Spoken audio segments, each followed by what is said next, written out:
ভাই আসসালামু আলাইকুম। আচ্ছা, আপনার হাতে এগুলো যে কাগজ আমরা দেখতে পাচ্ছি, এগুলো কিসের? হ্যাঁ ভাইয়া, ওই এগুলো হচ্ছে আমার আমেরিকার ইন্টারভিউর পেপার। সো আজকে আমি ইন্টারভিউ দিতে গেছিলাম।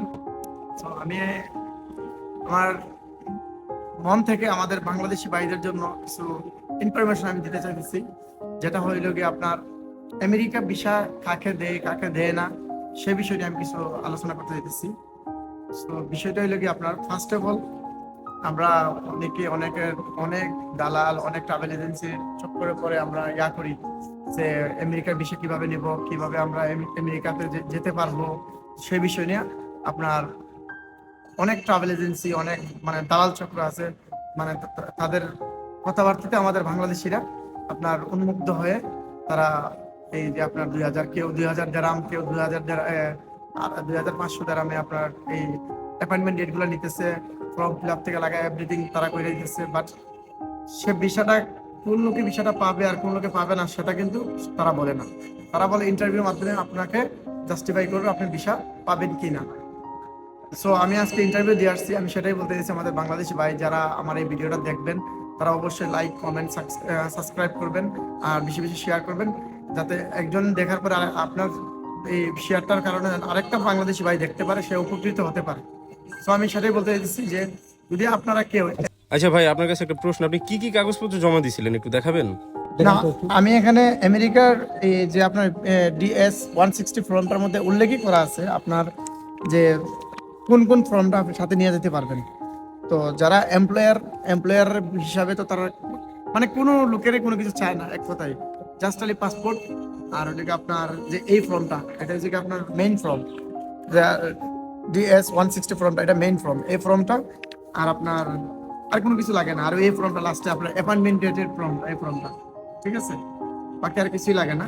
বাকি যা কিছু আছে আপনার, যেমন ধরেন আপনার ব্যাংক ব্যালেন্স তো এটা দেখি না, একবারই না।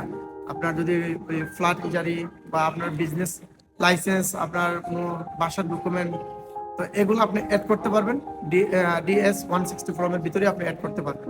তো যাই হোক, আপনি কোনো ফর্ম সাথে নিয়ে যেতে হবে না, জাস্ট অ্যাপয়েন্টমেন্ট ডেট ফর্মটা আর ভিসা, আপনার BFS এর ফার্স্ট ফর্মটা আর আপনার পাসপোর্ট নিয়ে যাবেন, আর কিছু লাগবে না।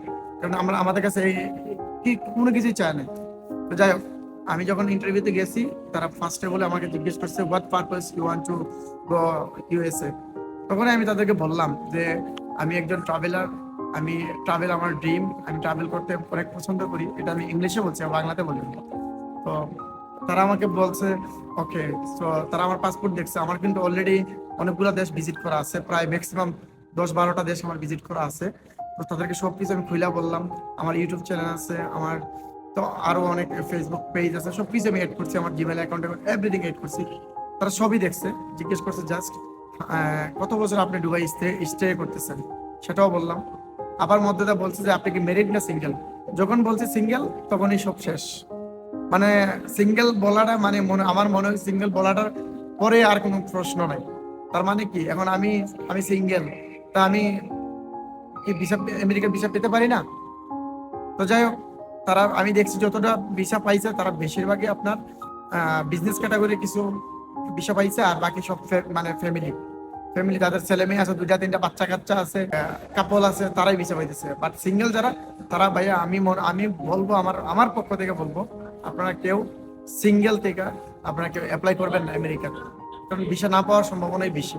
আর যদি আপনার হাই প্রোফাইল থাকে, আপনার এখানে ব্যাংক ব্যালেন্স, আপনার লাইসেন্স, 2-3টা লাইসেন্স আছে, 2-3টা দোকান আছে, গ্রোসারি আছে, ফ্ল্যাট আছে, টাকা সবকিছু যদি মোটামুটি স্ট্রং, আপনার এখানে লাইসেন্স থেকে শুরু করে সব এভরিথিং আছে, তখন আপনি অ্যাপ্লাই করতে পারেন আমেরিকা। তখন আপনি ভিসাটা পাওয়ার সম্ভাবনা 90% ভিসা পাওয়ার। আর যদি সিঙ্গেল, আপনি একজন এমপ্লয়ার, আপনার স্যালারিও কম, তাহলে আপনি ভিসাটা, আমেরিকার ভিসা অ্যাপ্লাই না করাটাই বেটার আমি মনে করবো।